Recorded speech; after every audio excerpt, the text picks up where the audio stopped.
नमस्कार प्रेक्षकांनो, सावळ्याची जणू सावली या मराठी मालिकेमध्ये आता एक से बढ़कर एक असे धमाकेदार व्हिडिओ आपल्या समोर येत आहेत. इकडे आपण पाहिलं की आता अमृताला उलट्या होत आहेत. तिची तब्येत खराब झालेली आहे आणि त्यामुळे तिथं सावली येऊन तिची तब्येतीची काळजी घेत आहे. अमृता म्हणते की मला कालपासून गरगरल्यासारखं होतं आहे आणि मला उलट्या होत आहेत. तर सावली म्हणते, वहिनी आपण असं करूया, आपण डॉक्टरकडे जाऊ आणि चेकिंग करून येऊयात. पण अमृता म्हणते की नाही, असं नॉर्मली होत असेल, काहीतरी खाण्यापिण्यात बिघाड झाला असेल म्हणून. कारण सावलीला डाऊट आलेला असतो की अमृता कदाचित प्रेग्नेंट राहिलेली असू शकते. पण अमृता म्हणते की मी 1 महिना झालं औषध माझं बंद आहे, मग मी कशी काय प्रेग्नेंट राहू शकते म्हणून. आणि त्यानंतर सावलीला मात्र कुठेतरी डाऊट आलेला असतो आणि ती म्हणते, वहिनी तुमची तब्येत खूपच खराब झाली, मी तुम्हाला डॉक्टरकडे घेऊन जाणार आहे, त्यामुळे तुम्ही तयार राहा. आणि त्यानंतर सावली संध्याकाळी अमृता वहिनीला घेऊन डॉक्टरकडे निघालेली असते. तेव्हा सारंग विचारतो, कुठे निघाला आहात? तर सावली सांगते, अमृता वहिनींची तब्येत बरी नाही, त्यामुळे आम्ही डॉक्टरकडे जाऊन येतो. आणि त्या दोघी डॉक्टरकडे गेलेल्या असतात.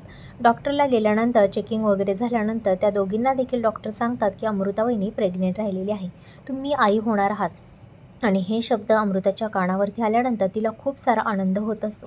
सावलीला सुद्धा खूप आनंद होतो आणि सावली म्हणते, अमृता वहिनी बघा, मी म्हटलं होतं ना, तुमच्या जोडीमध्ये सुख हे नक्कीच येणार आहे आणि लवकरात लवकर येणार आहे. तर अमृता म्हणते, हो गं, मला तर विश्वासच बसत नाही की मी आई होणार आहे. मी आता सगळ्यांसारखी आई होणार आहे आणि मलासुद्धा एक मूल माझ्या पदरात येणार आहे. खरंच किती हा गोड अनुभव आहे आणि किती सुखद हा अनुभव आहे. तर मी घरी गेल्या गेल्या राजकुमारला ही आनंदाची बातमी सांगणार आहे, कारण मला त्यांच्या चेहऱ्यावरचं जे काही हास्य आहे ते मला समोरासमोर बघायचं आहे. तर सावली म्हणते, हो ठीक आहे वहिनी. त्या दोघी घरी गेल्यानंतर सारंग, सावली, राजकुमार, सोहम एका रूममध्ये असतात आणि तिथे सावली सगळ्यांना सांगत असते की अमृता वहिनींना दिवस गेलेले आहेत. पण सावली तिथे सगळ्यांसमोर सांगते की मला अजून एक महत्त्वाची गोष्ट तुम्हाला अशी सांगायची आहे, ती म्हणजे एवढ्या दिवस आपल्या वहिनीला औषध चालू होतं, पण वहिनीला एवढ्या दिवस बाळ राहिलं नाही. पण जसं का औषध बंद झालं, 1 महिना झालं, तेव्हा मात्र त्यांना बाळ राहिलं. तर सोहम म्हणतो, म्हणजे तुला काय बोलायचं आहे नक्की सावली? नाही, म्हणजे मला नक्की म्हणायचं नाही आहे, पण मला असं कुठेतरी वाटतं की औषधामध्येच काहीतरी फॉल्ट आहे. कदाचित अमृता वहिनीला ऐश्वर्या वहिनी चुकीचं औषध देत असेल किंवा त्यांचा हेतू पण कदाचित चुकीचा असू शकतो. कारण की मी आल्यापासून खूप वेळा इथं पाहिलेलं आहे की अमृता वहिनी इकडची गोष्ट तिकडे करायला विसरतील, पण मात्र अमृता वहिनीला औषध द्यायला 1 दिवससुद्धा त्यांनी चुकवलेला नाही. इव्हन त्या 4 दिवस बाहेर गेल्या होत्या, तरीसुद्धा नोकरांना 4 वेळा फोन लावून त्यांनी अमृता वहिनीला औषध दिलं का, औषध दिलं का म्हणून विचारपूस केली होती. बाकी तर कोणत्या गोष्टी तेवढ्या विचारपूस कधीच करत नाहीत किंवा कधी काळजी देखील करत नाहीत. स्वतःलासुद्धा मूल होण्याचा त्यांचा काहीही विचार नाही आहे. मग एवढी काळजी का करत आहेत ह्या औषधाची? मला असं वाटतं की आपण हे औषध कसलं आहे, काय आहे, हे टेस्टिंगसाठी आपण पाठवलं पाहिजे. तेव्हाच आपल्याला या गोष्टीचा उलगडा होईल. तेव्हा सारंग तर तिला गप्प करतो, म्हणतो, सावली तू जरा जास्तच विचार करत आहेस.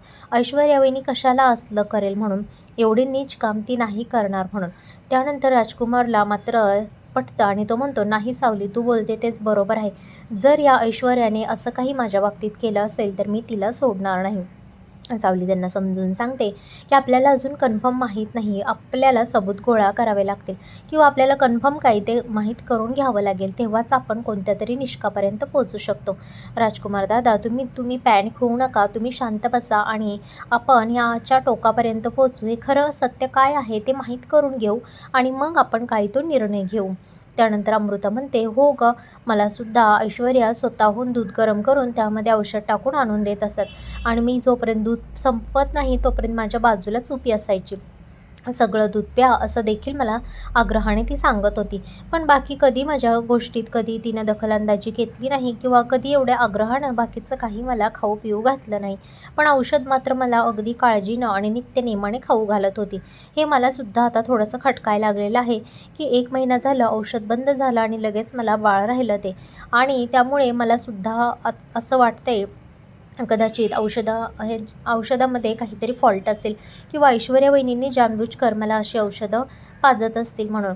आणि त्यानंतर सोहमलासुद्धा सावलीचं बोलणं पटतं. सोहम म्हणतो, हो दादा, आणि बघितलं ना ऐश्वर्या वहिनी काल पण कशी बबलूवरती ओरडली जेव्हा जेव्हा औषध बदललं किंवा पावडर बदलली हे जेव्हा बबलू तिला सांगत होता, तेव्हा त्याच्यावरती कशी ओरडली ते. मग सोहमच्या सुद्धा थोडं थोडं डोक्यात यायला लागलेलं असतं आणि त्यानंतर सारंगसुद्धा म्हणतो, "हो, मला आठवतंय ते. पण बघूया आपण औषध आपण जे काय आहे ना, ते डॉक्टरकडे आपण पाठवूया चेकिंगला आणि त्यानंतर आपण डिसिजन घेऊयात की काय करायचं, काय नाही ते. पण तोपर्यंत आपण मॉमला वगैरे ह्या गोष्टी काही सांगू नका." कारण की कसं आहे ना, उगाच आपलं घरी आत्ताच सुख आलेलं आहे आणि त्यावरती विरजण पडायला नको म्हणून.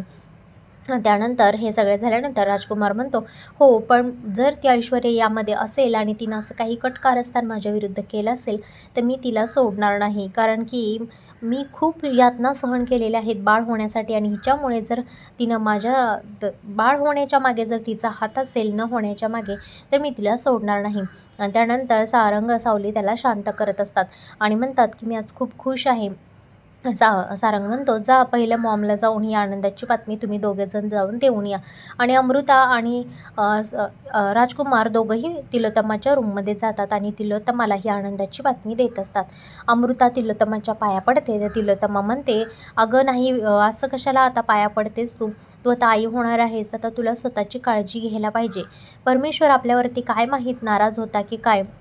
बरं, आपल्याला बाळ देण्यासाठी त्याने एवढा वेळ लावलेला आहे. पण मी आज ना खरंच खूप खुश आहे अमृता. तुला बोल, तुला काय पाहिजे? तुला पाहिजे ते मी आणून तुझ्या आजपासून समोर देईन. फक्त तोंडातून शब्द काढायचा." आणि त्यानंतर अमृता म्हणते, "नाही, मला काहीच नको आहे. मीच तुम्हाला एवढ्या दिवस मूल देऊ शकले नाही आणि याचं मला खूप वाईट वाटत आहे की मी तुमची एवढीशीसुद्धा इच्छा पूर्ण करू शकले नाही." तेव्हा समजवते, "असं काही नाही गं. असतं एकाच्या मागं काय भूक वगैरे, पण आता झालं आहे ना आता सगळं. आता नको त्या गोष्टीचं टेन्शन करून घेऊस. आणि राजकुमार, तुलासुद्धा मी आता सांगते, वेळेवर घरी यायचं, तिची अगदी व्यवस्थित काळजी घ्यायची आणि कुठेही बाहेर फिरत बसायचं नाही. तू आता कमी ऑफिसमध्ये लक्ष दे, पण घरात तिच्याकडे जास्त लक्ष दे. तिला काय हवं आहे, काय नको आहे, ते सगळं तुला बघायचं आहे." त्यानंतर राजकुमारसुद्धा आनंदाने म्हणतो, "हो मॉम, आता मी सगळं तिची काळजी घेईन आणि सगळं काही व्यवस्थित करेन म्हणून." आणि ते दोघे गेल्यानंतर तिलोत्तमा चंद्रकांतला म्हणते, "अहो, ऐकलत का? तुम्ही आजोबा होणार आहात, मी आजी होणार आहे. आपण किती दिवस झालं ना या गोष्टीची आतुरतेने वाट पाहत होतो. आज ती गोष्ट आपल्याला साध्य होणार आहे. आपल्या घरात एका बाळाच्या किलकारीचा आवाज येणार आहे. आपल्या घरामध्ये असं दुडुदुडू बाळ पळेल, आपणही त्याच्या मागे मागे पळू. किती दिवस झालं आपल्या घरामध्ये कोणी लहान बाळ नाही, कोणी लेकरूवाळं बाळ आलं नाही." तेव्हा चंद्रकांत म्हणतो, "हो, मलासुद्धा आजोबा व्हायचं आहे. कधी एकदाचा नातू माझ्या हातात येतोय, मी त्याला खांद्यावर घेऊन फिरतोय. माझी मिशा कोण वडेल ह्याचं मलासुद्धा कौतुक आहे गं तिलोत्तमा."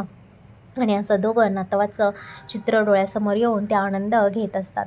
आणि त्यानंतर मात्र ऐश्वर्याचा चळफळाट झालेला असतो. तिला मात्र आता हे काही बघवत नाही. तिला घरातल्या कोणीच सांगितलेलं नसतं की अमृता ही आई होणार आहे म्हणून. पण तिच्या कानावरती ही बातमी आता पोहोचलेली असते. त्यामुळे तिला खूप राग येत असतो की मी एवढं अमृताला औषध देत होते मुलं होण्यासाठी आणि माझ्यापासूनच ही गोष्ट आता लपवून ठेवली जात आहे. पण सावली मात्र गप्प बसत नाही. ती किचनमध्ये जाते आणि बबलूला विचारत असते की ती सांडलेली पावडर तुम्ही कुठे ठेवलीत म्हणून. तेव्हा बबलू म्हणतो, "ती मी भरून अ, ब दुसऱ्या एका पिशवीमध्ये मी ठेवलेली आहे." त्यानंतर सावली जी आहे ती पिशवी घेते आणि सारंगकडे आणून देते आणि सारंगला म्हणते, "आपले जे फॅमिली डॉक्टर आहेत त्यांना फोन करून तुम्ही विचारा आणि कोणीतरी मुलगी घरी बोलवा की हे औषध आपल्याला चेकिंगसाठी लॅबोरेटरीमध्ये पाठवायचं आहे." त्यानंतर सारंग त्याच्या डॉक्टरांना फोन करतो आणि त्यांना सांगतो की या औषधाची टेस्ट आपल्याला करायची आहे म्हणून. पण सारंग म्हणतो, "अगं सावली, यातून काही साध्य होणार नाही, कारण ऐश्वर्या वहिनी असं काही करेल असं मला तरी वाटत नाही. पण जर तुझा डाऊट आहे तर आपण तो क्लिअर करूया. पण असं कोणाचं मन दुखवेल असं मला तरी वाटतं की तू असं काही करू नकोस म्हणून." पण सावली गप्प बसत नाही. तिच्या डोक्यामध्ये एकच चालू असतं की असं कसं झालं आणि कसं काय झालं ते. आणि त्यामुळे ती मात्र डॉक्टरांना फोन करून तिला ते औषध चेकिंग करायचंच असतं.